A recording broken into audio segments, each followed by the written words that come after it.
আসসালামু আলাইকুম প্রিয় শিক্ষার্থীবৃন্দ, সবাইকে স্বাগতম। আমরা আজকে নগদান অধ্যায় নিয়ে আলোচনা করব এবং এটা নবম দশম শ্রেণীর হিসাব বিজ্ঞান এবং এসএসসি এদের 2026-এর জন্য খুবই গুরুত্বপূর্ণ একটা টপিক, একটা প্রশ্ন এই অধ্যায় থেকে থাকে। আপনার যারা দশম শ্রেণীর আছেন তারা নির্বাচনী পরীক্ষা অর্থাৎ টেস্ট পরীক্ষার জন্য এবং যারা এসএসসি 2026 দিবেন তাদের জন্য এই অধ্যায় থেকে প্রশ্ন থাকবেই, এবং যারা নবম শ্রেণী আছেন আপনারা নতুন অধ্যায় হিসেবে করতে পারেন। তো এটার বেসিক ক্লাস কিছু ক্লাস আমরা এই পেজে বিগত ক্লাসে করেছি। আজকেও একটি অধ্যায় নিয়ে এই অধ্যায়টি নিয়ে আলোচনা করব। তো এই নগদান বইটার ঘর হচ্ছে তিনটা, একটা হচ্ছে এক ঘরে নগদান বই, দু ঘরে নগদান বই এবং তিন ঘরে নগদান বই। তিনটি পদ্ধতিতে আপনি করবেন। তো আমরা দু ঘরে নগদান বই করব। এর কারণ হচ্ছে এক ঘরে নগদান বই আপনি যদি দুই ঘরে নগদান বই করেন সেখানে এক ঘরে নগদান বই আপনার কমপ্লিট হয়ে যাবে। এজন্য আমাদের এক ঘরে নগদান বই প্রস্তুত করার দরকার নাই। দুই ঘরে পারলে এক ঘরে কমপ্লিট।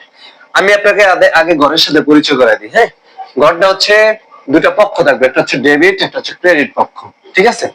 এবং প্রতিষ্ঠানের নাম দিবেন, আমি শাহিন ট্রেড ব্রাদার্স নামে দিছি। দু ঘরে নগদান বই এবং এটার এই ডেবিট পক্ষে 6টা ঘর। কি কি ঘর হবে?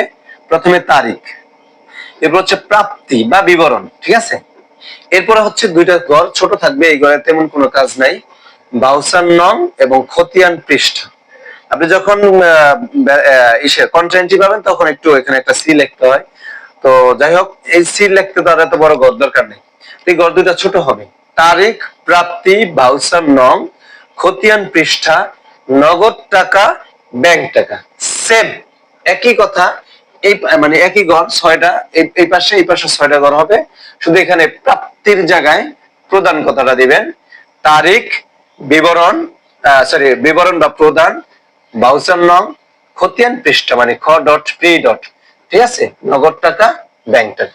টোটাল দুই ঘরে নগদান বই বা 6-12টা ঘর হবে, ডেবিট পক্ষ এবং ক্রেডিট পক্ষ। এটা হচ্ছে ঘরের সাথে পরিচয়।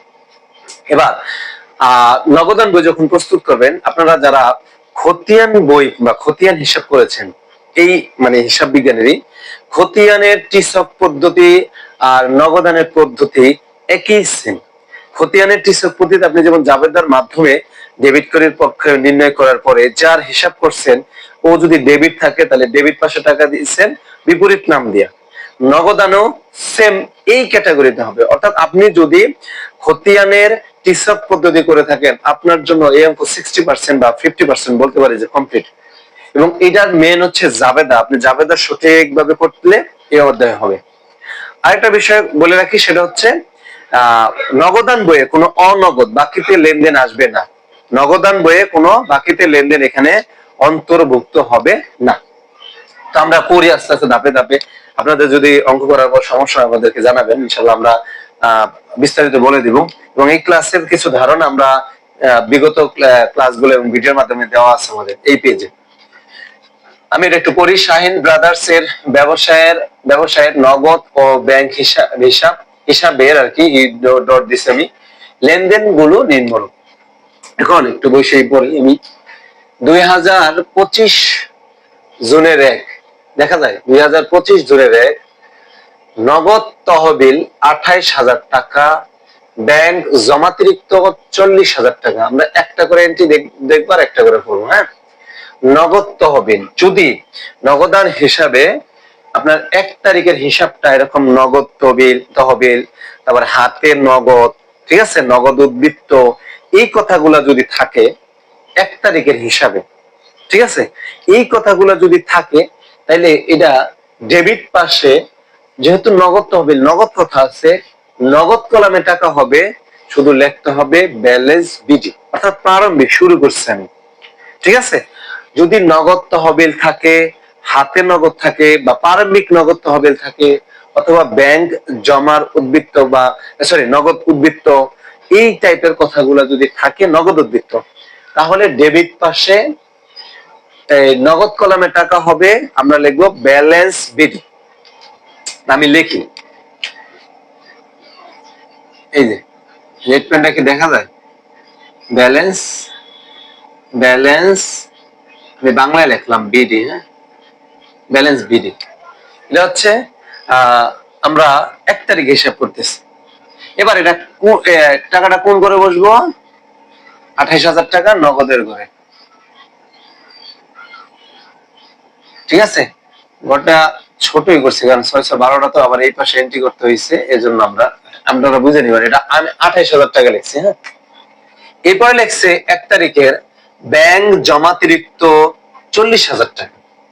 একটা হচ্ছে ব্যাংক জমার উদ্বৃত্ত অথবা ব্যাংক জমা, যদি এই কথা বলে তাহলে আপনার ডেবিট পাশেই এই ব্যালেন্স বেরিয়েছে, ব্যাংকের ঘরে টাকা হবে। যদি এইটা না বইলা এর বিপরীত বলে, সে বিপরীত গুলো কোনগুলো? ব্যাংক জমাতিরিক্ত অথবা ব্যাংক ওভারড্রাফট অথবা ব্যাংক ওডি, এই তিনটা কথা। একটা হচ্ছে ব্যাংক জমাতিরিক্ত, ব্যাংক ওডি অথবা ব্যাংক ওভারড্রাফট, এই তিনটা কথা যদি বলে সেক্ষেত্রে আপনার ক্রেডিট পাশে টাকা হবে ওই সেম ব্যালেন্স বিডি দিয়া ব্যাংকের কলামে টাকা, যেহেতু এটা ব্যাংকের সাথে সম্পর্কিত। ঠিক আছে, তাহলে কোন কথা থাকলে আমরা ক্রেডিট পাশে দেব? ব্যাংক জমাতিরিক্ত অথবা ব্যাংক ওডি অথবা ব্যাংক ওভারড্রাফট। এই যে ওডি, এই যে এইভাবে লেখা থাকবো। হ্যাঁ, ব্যাংক ও ডি, ঠিক আছে, অথবা ওতে বোঝায় ওভার, দিতে বোঝায় ড্রাফট। এই টাইপের কথা থাকলে আমরা বোঝা নিব এটা ক্রেডিট পাশে টাকা দিতে হবে।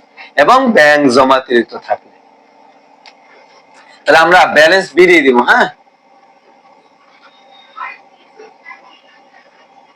ব্যালেন্স বিডি, এই যে ব্যালেন্স বিডি, ব্যাংক কথা শব্দ আছে, তাহলে ব্যাংক কলামে টাকা দেব 40,000 টাকা। ঠিক আছে, কত টাকা দিচ্ছি?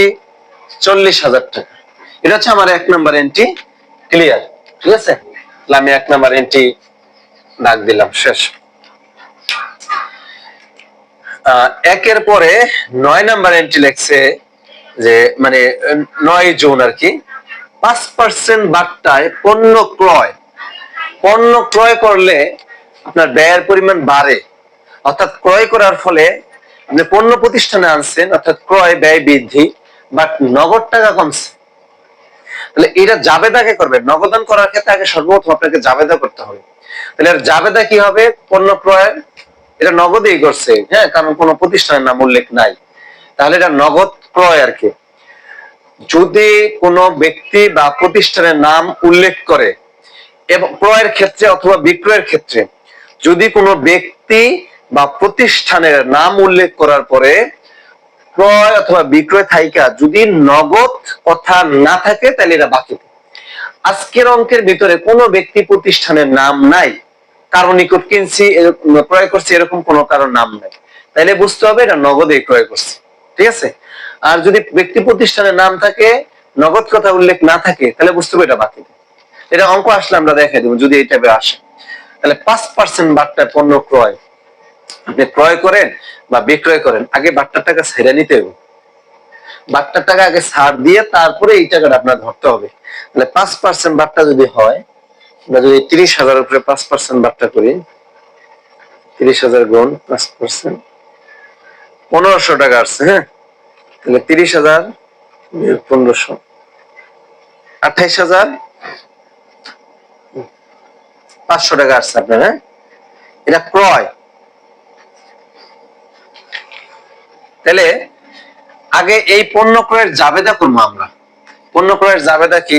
জাবেদাটা হচ্ছে, আমরা জাবেদা এই পাশে করতেছি একটু জাবেদা দেখার জন্য। ক্রয় হিসাব দিলাম না, ডেবিট পণ্য ক্রয় ফলে নগদান টাকা গেছে, নগদান ডট ডট ক্রেডিট। খেয়াল করেন, আমরা হিসাব করতেছি নগদান, জাবেদা করে নগদান হিসাবটা পাইছি।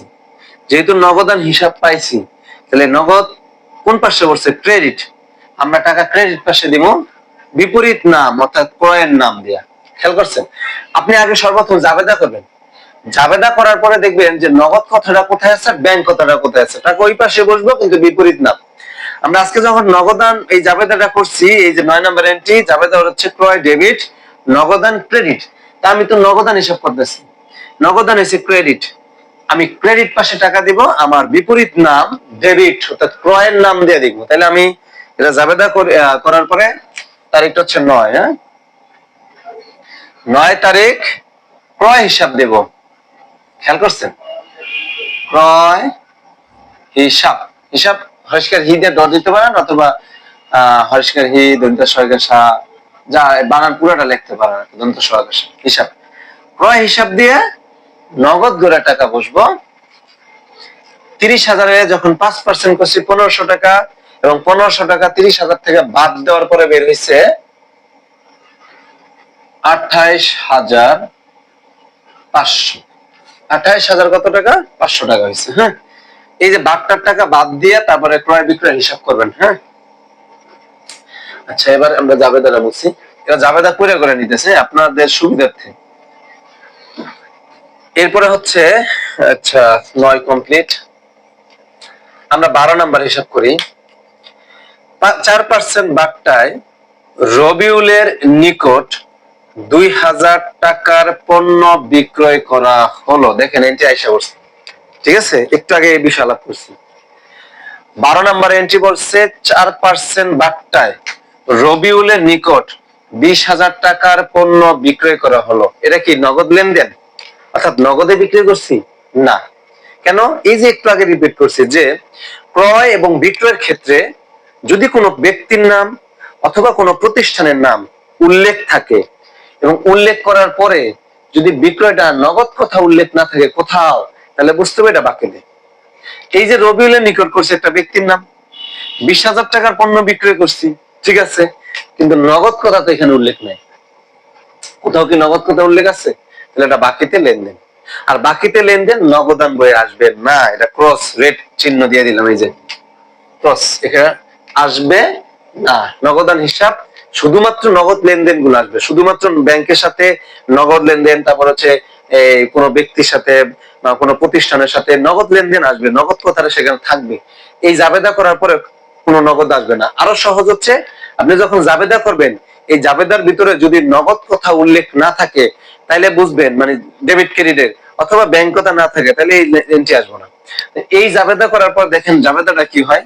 পণ্য বিক্রয় করছে, এই যে পণ্য বিক্রয়, তাহলে বিক্রয় তো আমরা জানি নগদে করুক, বাকিতে করুক, ব্যাংকের মাধ্যমে করুক, বিক্রয় হচ্ছে আপনার ক্রেডিট।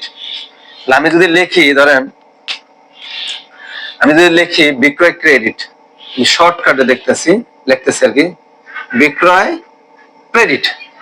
নগদে বিক্রয় করি নাই, বাকিতে, তাহলে কার কাছ থেকে বিক্রয় করছি? কার কার থেকে বিক্রয় করছি? রবিউল না? রবিউল ডেবিট, মানে রবিউল দেনাদার। বিক্রয় করার ফলে তার কাছে আমরা টাকা পাবো, তাহলে আমরা যার কাছে টাকা পাবো সে হচ্ছে দেনাদার। তাহলে আমি লিখতে পারি রবিউল বা প্রাপ্য হিসাব। ধরেন আমরা রবিউল দিলাম, বা এই যে প্রাপ্য হিসাব ডেবিট। তাহলে বিক্রয় ক্রেডিট, রবিউলের কাছে টাকা পাবো, রবিউল ডেবিট, দেনাদার। আচ্ছা, এই দুইটা এন্ট্রির ভিতরে আপনি দেখান তো কোথাও নগদ কথা উল্লেখ আছে কিনা? কোথাও আছে? নাই। যদি এই দুইটা এন্ট্রির ভিতরে নগদ কথা উল্লেখ না থাকে তাহলে এটা নগদান লেনদেন না, এটা নগদ বই আসবে না। সহজ হিসাব, জাবেদা করার পর যদি নগদান হিসাব, ব্যাংক হিসাব না পান, তাহলে ওই এন্ট্রি নগদের ঘরে আসবে না।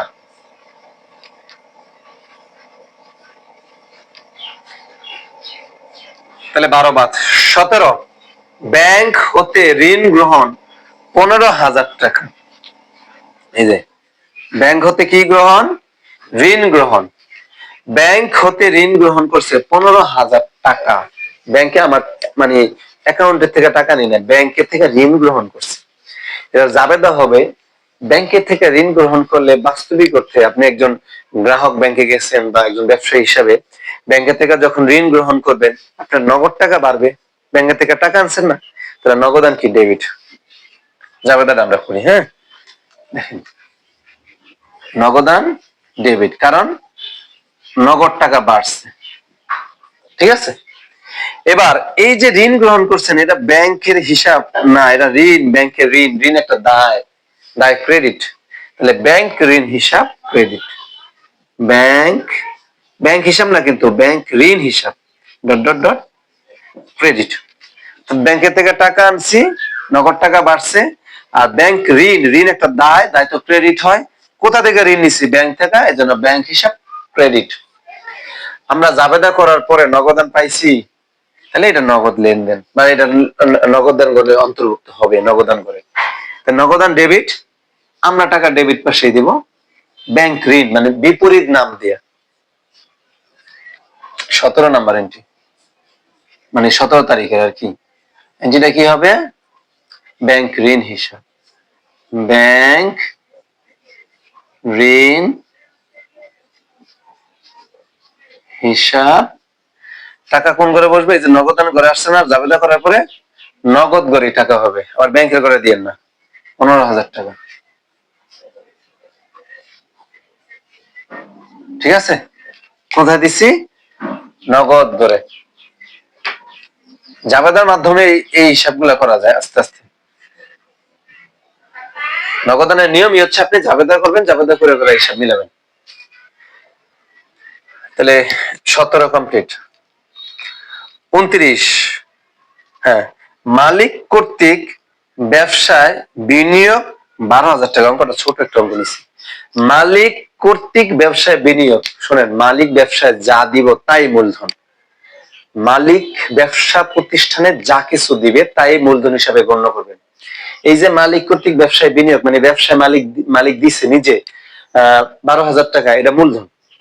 তাহলে ব্যবসায় মালিক 12,000 টাকা দেওয়ার ফলে ব্যবসায় টাকা পরিমাণ বাড়ছে। হ্যাঁ, আমি ধরেন বলিতে প্রতিষ্ঠানের মালিক, ব্যবসা টাকা প্রয়োজন হয়েছে, আমি অন্য কোথা থেকে বা আমার নিজস্ব তহবিল থেকে মালিকের বা আমার নিজস্ব তহবিল থেকে আমি টাকা এনে ব্যবসায় দিছি, তাহলে ব্যবসা টাকার পরিমাণ বাড়বে, ঠিক আছে?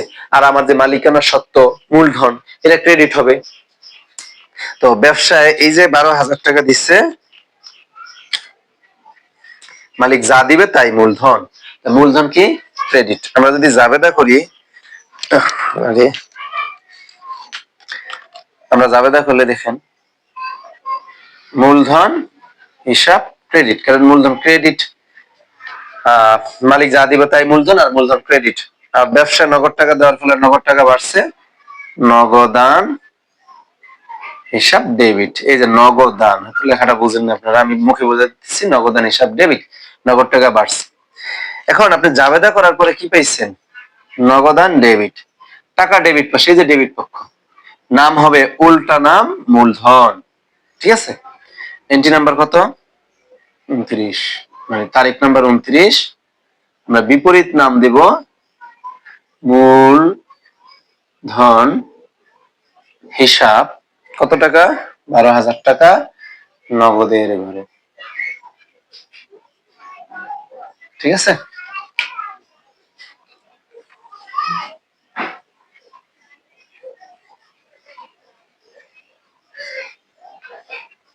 আচ্ছা, এরপরে এন্ট্রিটা বলছে যে 4,000 টাকা বেতনে কর্মচারী নিয়োগ করা হলো। আচ্ছা, 4,000 টাকা বেতনে কর্মচারী নিয়োগ করা হলো, এই এন্ট্রিটা নগদান বইয়ে আসবে না, কারণ এটা লেনদেন নয়। কর্মচারী নিয়োগ করছে, কর্মচারীকে এখন পর্যন্ত বলছে যে 4,000 টাকা বা 5,000 টাকা কর্মচারীকে দেওয়া হলো বেতন হিসাবে, দেয় না, মাত্র নিয়োগ করছে।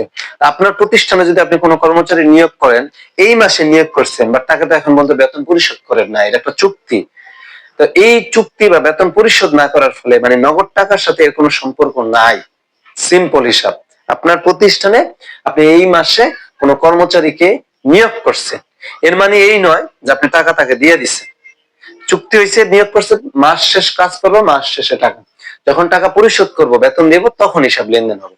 তার মানে এই লেনদেনটা মানে নগদান বইয়ে আসবে না, আর এটা লেনদেনই না। লেনদেনের তো শর্ত আছে যে এটার সাথে মানে মানে অর্থের যে একটা পরিমাপযোগ্য অর্থের যে লেনদেন, এটা হতে হবে, নাহলে তো লেনদেন নয়। কর্মচারী নিয়োগের ফলে লেনদেন হয় না, কর্মচারী তো আজকে নিছেন, কালকে চলে যেতে পারে, 2 দিন পরে যেতে পারে, তো এটা তো এখন পর্যন্ত বেতন দেওয়া হয় না, নগদের সাথে এটা রিলেটেড না, এজন্য এটা নগদান বই অন্তর্ভুক্ত হবে না, বা এটা লেনদেনই নয়, লেনদেনের হিসাব সমীকরণে লেনদেন এটা অন্তর্ভুক্ত হবে না। তো অঙ্কটা একেবারে ছোট একটা অঙ্ক নিছি আমরা, মাত্র অল্প কিছু এন্ট্রি হয়েছে। যাই হোক, এবার আমরা যদি হিসাব করি ঠান্ডা মাথায়, আপনি দেখেন প্রথমে আমরা এই যে নগদের ঘরে যাই। হ্যাঁ, নগদের ঘরে এখানে আছে 28,000 ডেবিট পাশে, তারপরে হচ্ছে 15,000 আছে ডেবিট পাশে, 12,000 আছে ডেবিট পাশে, নগদের হিসাবটা করতেছে। আর ক্রেডিট পাশে নগদের ঘরে মাত্র 28,500। তো নিয়ম অনুসারে আমরা দেখতেছি যে এই ঘরের টাকাটাই বেশি, যেহেতু এই ঘরের টাকাটা বেশি, আমি এই টাকাটা এই যে নীলকালিতে লিখলাম, এই টাকাটা পুরোটা এখানে উঠাবো, সেম টাকা ওই পাশে দিব। হ্যাঁ, আমরা যোগ করি ঠান্ডা মাথায়, দেখবেন যেই পাশে টাকাটা বেশি সেই পাশে টাকাটা দোনো পক্ষে দিবেন, দুই পাশে, ডেবিটে হোক ক্রেডিট হোক। হ্যাঁ, 28,000 যোগ 15,000, 28,000 15,000 12,000, 55,000। হ্যাঁ, তাহলে আমরা লিখতে পারি এই টাকাটা কত টাকা? 55,000 টাকা। হ্যাঁ, এই যে কালিটা মোটা।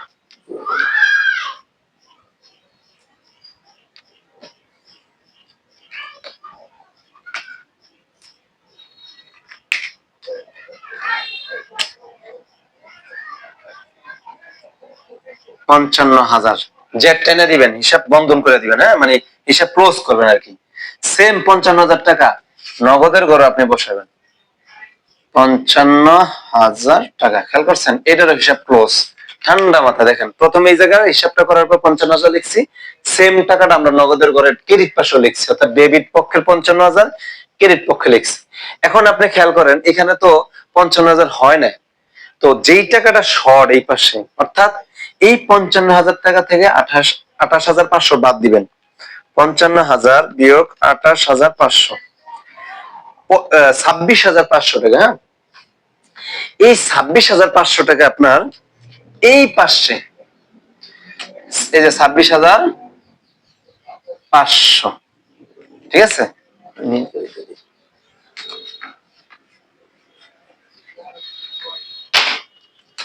এই যে 26,500 দেখা বুঝা যায়? এই 26,500 টাকা যে কম, এটাই ব্যালেন্স সিডি। এটা ব্যালেন্স সিডি। খেয়াল করছেন, যে টাকাটা কম সেই টাকাটাই ব্যালেন্স সিডি। এবং এটা জুনটা 30 না 31 আপনারা হিসাব করবেন। এই যে ওই যে এই হাতের যে উপরের ইয়েগুলো, আঙ্গুলের এই যেগুলা, এগুলা উপরে বসলে 30, 31, নিচে বসলে 30। তাহলে জানুয়ারি, ফেব্রুয়ারি, মার্চ, এপ্রিল, মে, জুন, এই যে নিচে, তার মানে এটা হচ্ছে 30। তাহলে জুনের 30 তারিখ, এটাকে বলা হয় ব্যালেন্স সিডি। কোনটা ব্যালেন্স সিডি? যেই টাকাটা আপনার কমবে, সিডি দন্ত্য সরসিকা সি হাইফেন ডি, যেই টাকাটা কম ছিল, ঠিক আছে? 55,000 থেকে 28,000 বাদ দেওয়ার পর যেটা হয়েছে, এটা ব্যালেন্স সিডি। এটা ক্রেডিট পাশে ব্যালেন্স সিডি, কিন্তু এটা পরবর্তী মাসের 1 তারিখ হবে ব্যালেন্স বিডি। এবং যেহেতু এটা ক্রেডিট পাশে সিডি হয়েছে, এর বিপরীত দিক, অর্থাৎ ডেবিট পাশে এসে এটা ব্যালেন্স বিডি হবে। তাহলে জুনের 1 তারিখ কি? জুনের পরবর্তী মাস কি? জুলাই না? এই যে জুলাই 1, জায়গা না, আমি এই জায়গায় লিখলাম, এই জুলাইয়ের 1 তারিখ হবে ব্যালেন্স বিডি। ব্যালেন্স বিডি বিপরীত পাশে। দেখেন, সিডিটা হইছে ক্রেডিট পাশে, সিডি ক্রেডিট পাশে, মাসের শেষ তারিখ। এটার বিপরীত পাশে আসবেন ডেবিট পাশ।